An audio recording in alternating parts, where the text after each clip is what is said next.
Well, the Houston Astros had a game where they clearly could have won. They gave 7 runs to Justin Verlander, but once again, the mismanagement of the bullpen in the back end, Ryan Presley and company, did not do their job. So let's talk about this. Look, at least they won the series. They're going forward to San Francisco, and Joey Luperfido will have the opportunity to play. We got this and more on this edition of Locked On Astros. Jainer Diaz, this is Locked On Astros. Hello and welcome to Locked On Astros, your daily Astros podcast. Here are your hosts, Eric the Man Huysman and Brett H-Town Wheelhouse Chancey.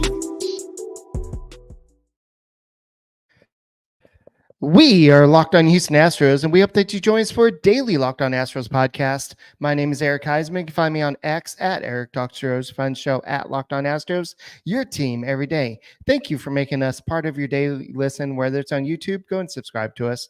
Go and make us part of your routine on Apple, Odyssey, Spotify, wherever you listen to your podcasts. Go and check us out. And today's episode is brought to you by FanDuel. Make every moment more. Right now, new customers get $200 in bonus bets with any winning $5 bet.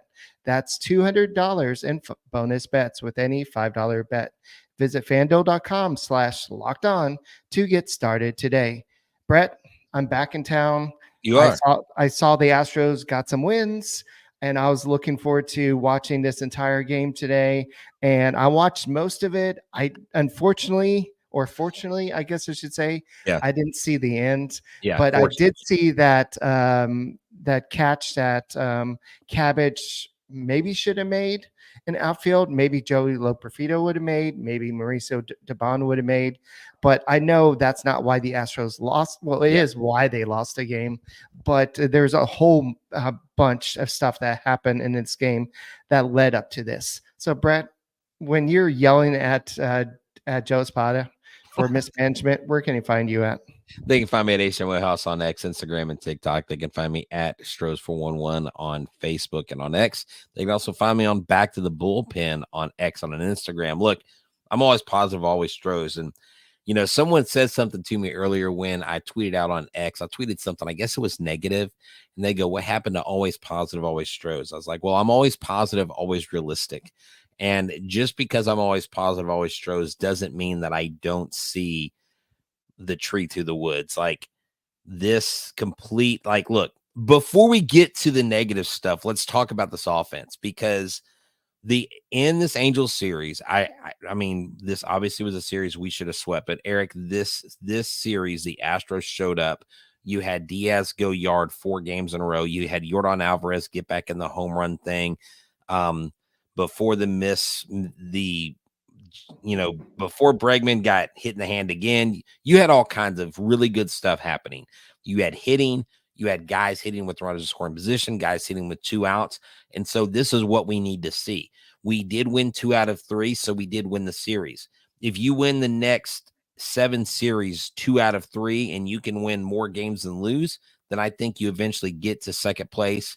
You can get yourself set up for first place. But man, today's win would have been important because it would have kept you where you were when you came into today, a half game behind the Rangers and only 5.5 or whatever behind the Mariners. Well, they both won today and you lost. So now it's, you take 1 step, you take 2 steps back. But I like what I saw out of the offense. Justin Verlander, he has gotten used to not getting a lot of run support, and he got that today. Yes, and I liked what I saw from Jose Abreu. I know that we haven't seen a lot of positives. I did see that he had a home run while I was on my little break there, but he had 2 hits today, and one of them was a game-tying double, and it looked like it had some good bat speed there. And so it looks like his swing may be coming around a little bit, but the Astros will have to deal with that a little bit without Kyle Tucker. And one of the people that should be coming up is Joey Loperfido. He should be getting some playing time. I know he didn't play today because of the left-hander on the mound, but this guy should be getting a lot of playing time. But it's a good thing to see Chas McCormick. He's actually getting the hits that he was not getting for a while there. So it's good to see him kind of becoming a big boy again, kind of putting those big boy pants on and getting some big clutch hits recently, and it's good for his self-esteem, everything that's going on there. So Justin Verlander, we'll get to him in a second, but yeah, Yainer Diaz getting hit by the pitch today. It was a foul tip. I did see that. It looked like he was in a lot of pain. And then Bregman getting hit in a different spot. It was apparently it was last time it was in a wrist. This one was, this one is in the hand. Right. The last time it was in a wrist. X-rays were negative. So Bregman said that he should be okay. But after losing Kyle Tucker said he's expected to be back within the least amount of time possible. Right. But you can't afford to miss any guys. Alex Bregman has been hitting a little bit better recently, and Yainer Diaz, like you said, you can't afford to miss any of these guys. Well, look, Eric, I've got the solution for Mr. Bregman here. I'm gonna see. I've got to get these to Alex Bregman somehow. When they come back from San Francisco, because I don't think I'll be able to get there on time. But I've got some batting gloves that he could use, and of course, one of them will be so important. If you notice, I've got Jeff Bagwell's batting gloves. These were actually his actual batting gloves. You see Bagwell right there, and look at this nifty old school pad right here. So if I'm breaking into your house tonight. Hey, man, they were selling these at the gift shop. They had like 300 pair. I can't believe I didn't buy like 10 pair. It was like $20 per glove, which is not bad. Look, it says carbon fiber right there. You can tell it's got the Bagwell on the finger, on the pointer finger. Now, I'm not holding up the middle finger, but look at that. Look at the old school. Like, this is the OG pad. Like, seriously, can we get it? Look, at Bregman, I sent you a tweet. I know you're going to watch this show as y'all go to San Francisco. I've got these, and I will hand them to you on the first baseline. But, man, let me tell you, when he got hit, dude, I was like, oh, crap, like, not again. And, Eric, that ball that went off of Kyle Tucker's shin, he dropped the biggest F-bomb, and it was so audible. Like, you could hear it. It was intense, man.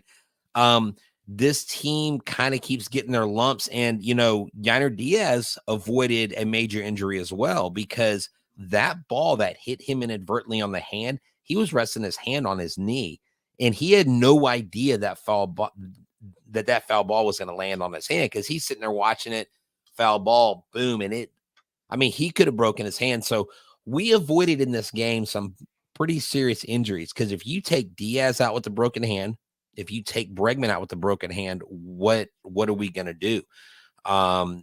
This team can ill afford injuries. Yeah, exactly. Well, here's the deal, Eric. And we talked about Fromber on Saturday night, but Fromber dedicated his win to Christian Javier, or his game to Christian Javier. And I really think, Eric, if you look at Hunter Brown now, I think, after the game, Justin Verlander said, he's gassed right now. He said, I didn't have the energy after making two big starts, pitching a lot of pitches. I could tell I was fatigued. But if you got Hunter Brown, who's turned a corner with the slider, if you've got Framber Valdez, who's reinvigorated because his comrades are down, and you got Justin Verlander, if you can keep him consistent, those three guys, that takes a lot less pressure off of Arrighetti and Ronel Blanco. I think our starting pitching is starting to come together. What we have to do is figure out the back end of the bullpen, and we can talk about that in the second segment, because I think it is absolutely necessary. And while I don't profess to be a major league manager myself, I think that Joe Espada is stuck in a rut of putting guys in certain positions because he feels like that's where they belong. And I think Presley may be going in the 8th, because he did get demoted from the 9th. They didn't say it was a demotion, but we absolutely know it was. You're not the closer anymore. You lost your job. So if they push him further down, you're wrecking the guy mentally. But right now, the way Presley's pitching, we talk about trade him to the Orioles or whoever else, he doesn't have a whole lot of value. But to go off that point before we go on, is that that's what managers do. They typically do that type of thing. And they also it's kind of, if you're able to move Bregman down a little bit, then why not be able to move Presley down? So if you're able to kind of ruffle some feathers there, then why not ruffle some feathers here or there too? So I think that this is where we're going to see what type of manager that Joe Espada is going to be. So we'll continue this conversation in a second.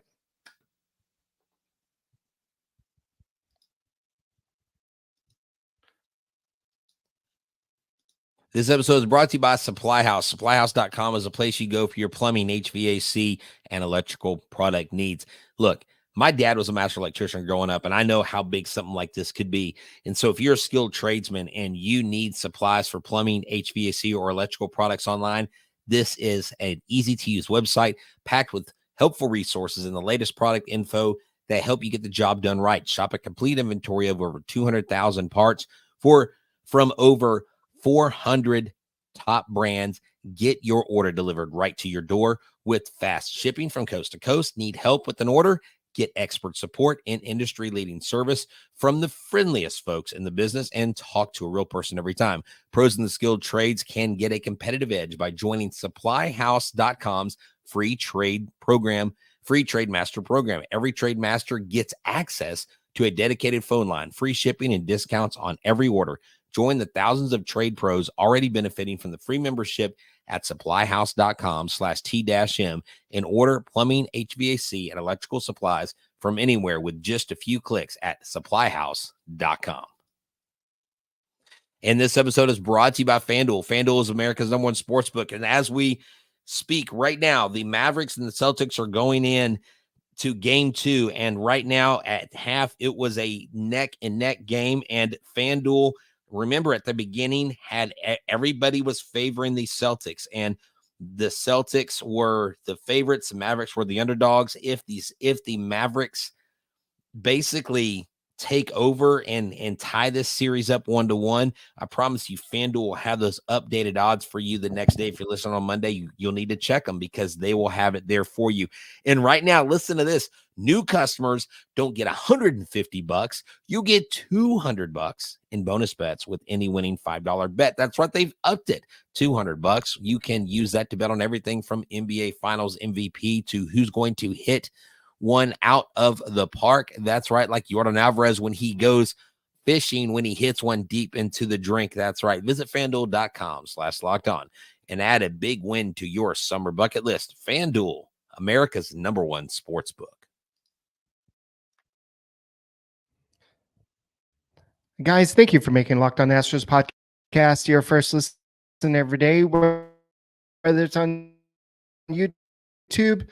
Go and subscribe to us and go and make us listen on Spotify. Michael Connor on the Locked On Astros postcast. He does a great job after every game, just going over everything that happened this game. And if you can't get enough Astros talk with us, go and check him out as well. So, Brett, I know that it's been nagging at you. You want to talk about this Ryan Presley situation. And I know this was America's closer, so to speak. He was closing for the America's team in the World Baseball Classic. And this is a closer that we have watched win a World Series for the Houston Astros.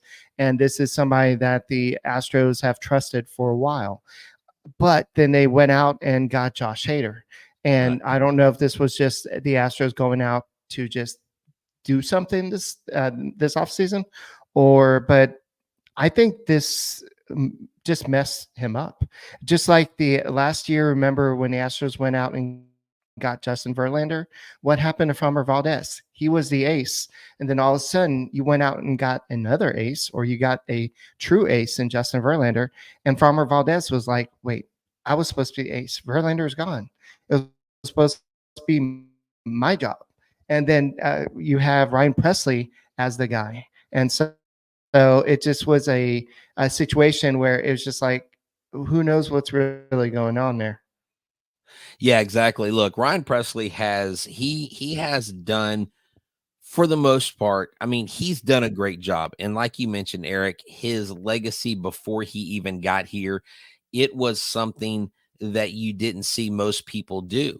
And he did a great job, but that ship has sailed, and he just has not come in here in this 2024 season. And last year he had a little he wasn't as great as he has been. And look, the closing role and the relief pitcher, the type of person and the type of, I guess, situation you get put in all the time is always under microscope. And I've talked about that. So I'm not trying to be overly or hypercritical. I'm looking at what Presley's done over this season. And I believe this is the 4th or 5th time that he's given up a run in the 8th inning. And you cannot give up a run in the 8th inning. These are professional baseball teams. I know it's the Angels, or you can argue if it's against a weaker team. They're still major league hitters. They're still going to hit the ball. The Angels actually don't have a terrible lineup. They have the ability to hit, and they showed that today. I mean, but, Eric, at the end of the day, we have got to change the order and the way we do things and not just do things out of habit. Ryan Presley now in June has 3.2 innings pitched. He's given up 5 hits, 3 earned runs. He's had 2 walks and only 4 strikeouts, a 3.33 average. Then you have in May, he pitched 9.2 innings pitched. He gave up 12 hits, 5 runs, 4 earned, 1 home run. He only had 2 walks. He's already got 2 walks now, and he had 12 strikeouts with a 300 average against. But in every month, he has given up stuff. Now, we know Josh Hader started the year out not doing well, but he settled in nicely.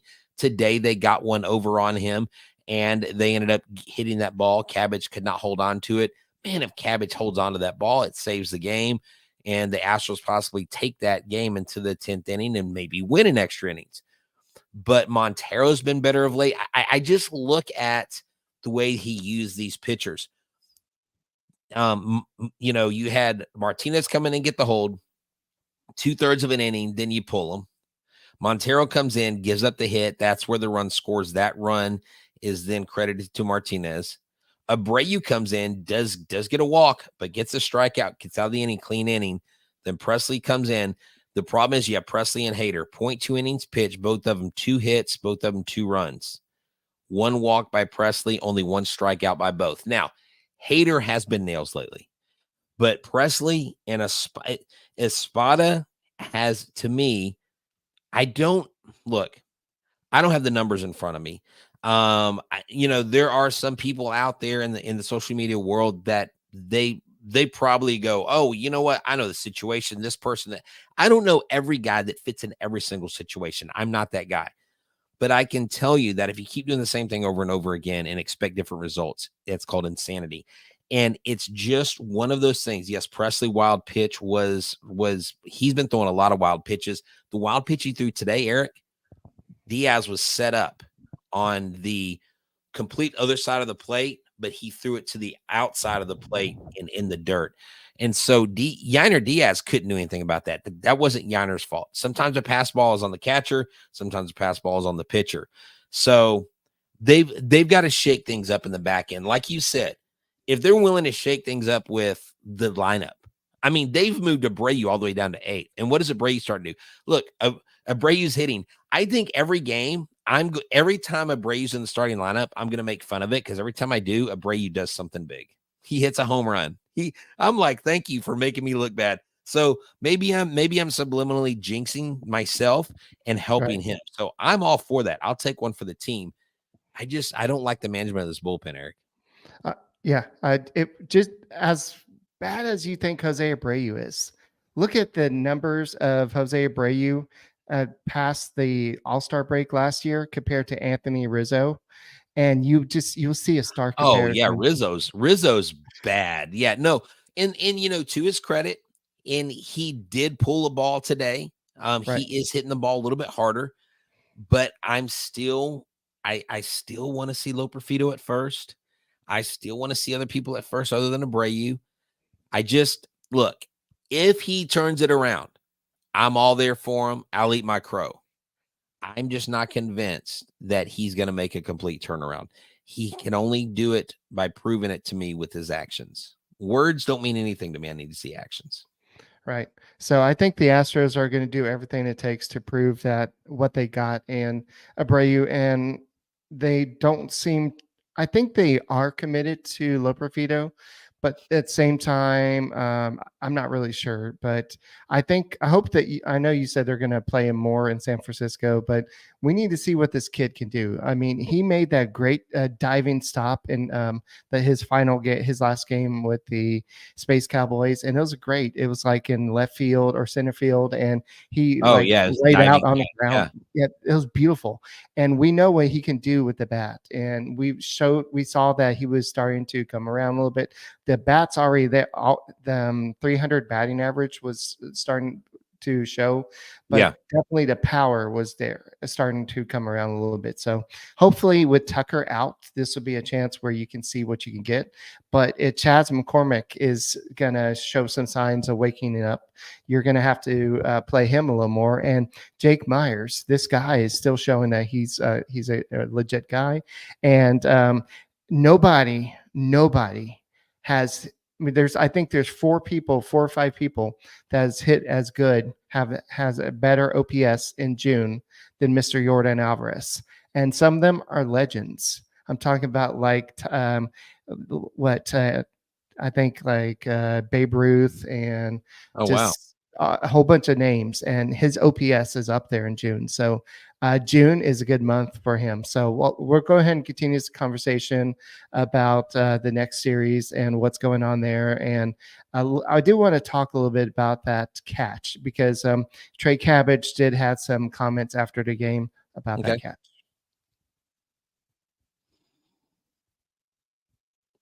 This episode is brought to you by LinkedIn Sales Navigator. Are you struggling to get those sales? Business to business selling is tougher than ever, and that's why I want to tell you about LinkedIn Sales Navigator. It is a sales intelligence platform that helps professionals effectively prospect and engage high-value customers, drive higher revenue, and increase sales performance. Sales Navigator helps you target the right buyers, surface key signals such as job changes or which accounts you should prioritize, and shows you hidden allies so you can find those buyers that are most likely to convert. Key in sales. Fueled by LinkedIn's 1 billion member platform, Sales Navigator gives you the most up-to-date first-party data, enabling you to unlock conversations with the people that matter most. So right now, you can try LinkedIn Sales Navigator and get a 60-day free trial at linkedin.com/lockedon. That is linkedin.com/lockedon for a 60-day free trial. Let LinkedIn Sales Navigator help you sell like a superstar today. Just go to linkedin.com/lockedon and get started.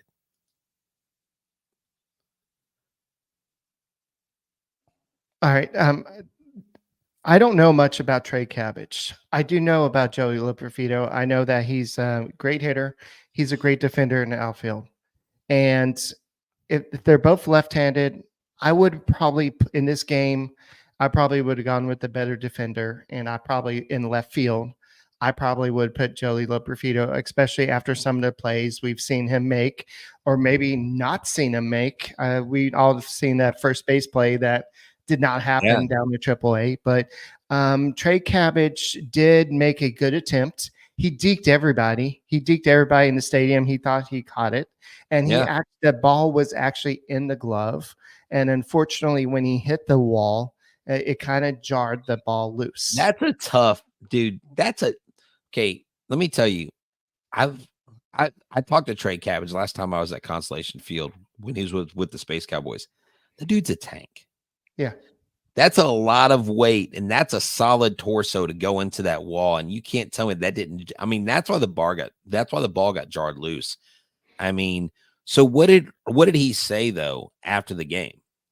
Yes, he said, I caught it, and when I hit the wall, it just jarred itself loose somehow.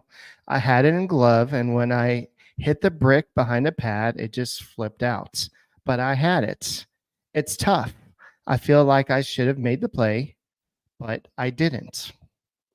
Yeah, and I think too, I don't think they have Joey Loperfido as a left fielder. I don't know that he's played much there. So that's probably why he wasn't in left field.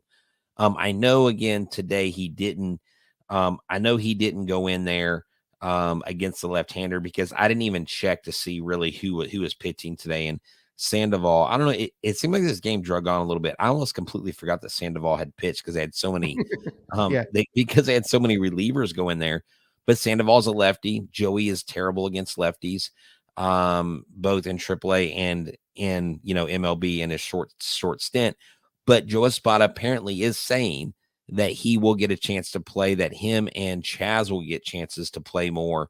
They're trying to get Chaz's feet out from under him, or not out from under him. They're trying to get Chaz going again.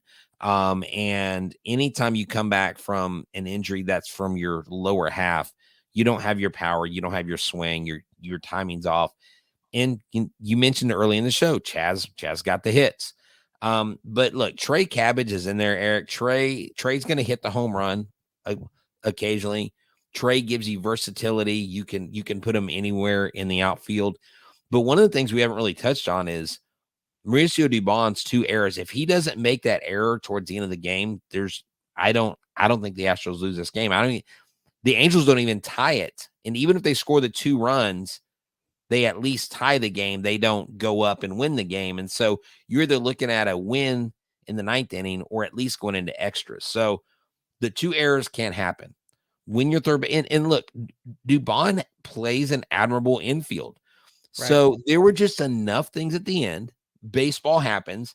So I'm not as much frustrated at this at this loss, as much as how we lost.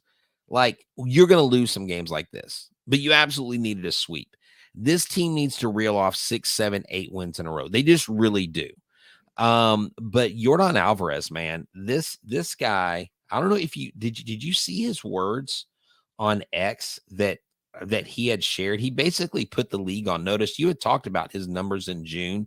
Did you see his actual quote that he shared? No. I'm gonna look for it because I don't want to misquote him. It was actually quite awesome. Right.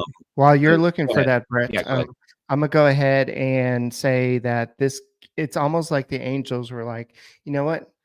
This is not what they said, but let's go and hit Alex Bregman because he'll have to come out of the game. And then Mauricio Dubon will have to go in and play third base. And then Trey Cabbage will have to go in left field. I don't think that's going to give them the win. So, yeah, okay. So look, this is what Yordan said. When this was, Brian McTaggart talking to him about the team, how they struggled and how they are, playing much better. He said, I think it hasn't been a surprise for anyone to see us have, highs and lows and have some good moments and some bad moments.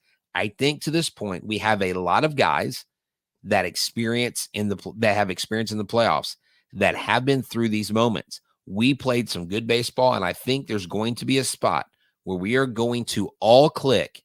When all is said and done, we're going to be the ones to have the last laugh. Yordan Alvarez put the league on notice. And I really think that this team truly believes in itself. And when we as fans, or our fans, Astros Nation, are freaking out about where the Astros are or aren't, this team has confidence in themselves. And when I hear that, it makes me a little less worried and helps keep my blood pressure down. Even though I wasn't happy about this game today, I look, we won the series. Let's look at that. Now, I think you need to go to San Francisco. I want to see a sweep in San Francisco. That's what I want to see 3 games in a row. Well, Brett, I want you to tell me what their record is in a second, because this is what the Astros record are against teams with a winning record. They are 8-21. We all remember that stretch where they played a bunch of winning teams. Now, against teams with a losing record, they are 22-15 now.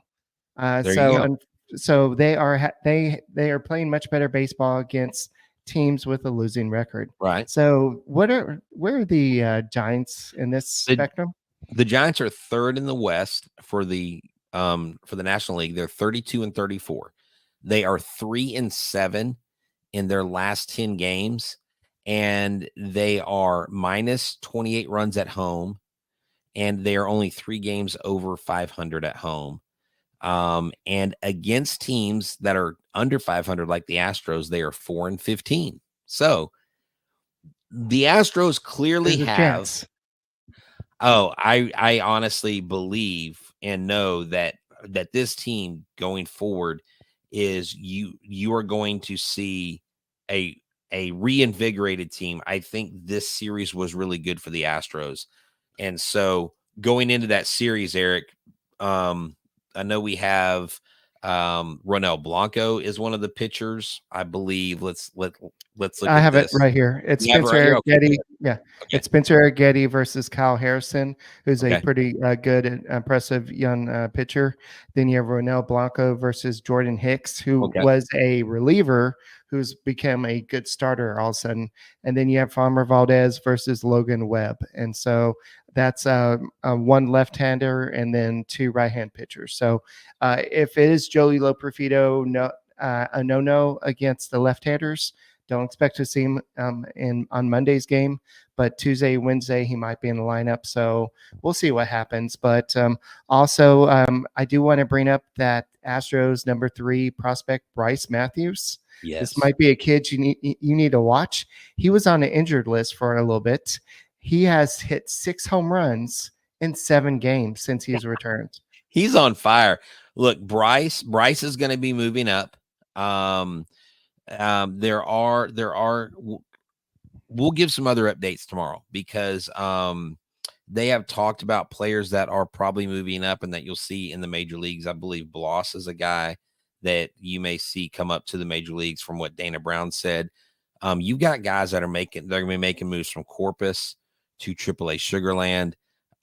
Eric, y'all need to go watch not only the web gems they have from Sugarland, but go watch the long balls these guys are hitting. Shea Wickham is crushing the ball. Pedro Leon is crushing the ball.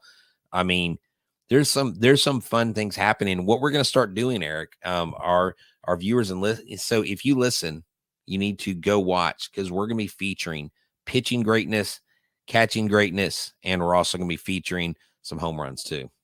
All right. I'm excited about that. So, guys, thank you for making Locked On Astros podcast your first listen every day, whether it's on YouTube. Go and subscribe to us and make us your first listen. Apple, Odyssey, Spotify, wherever you listen to your podcast. Go and check us out, and we will see you tomorrow. And go Astros. And Joe Espada just said we're going to continue to rely on Ryan Presley. Wow.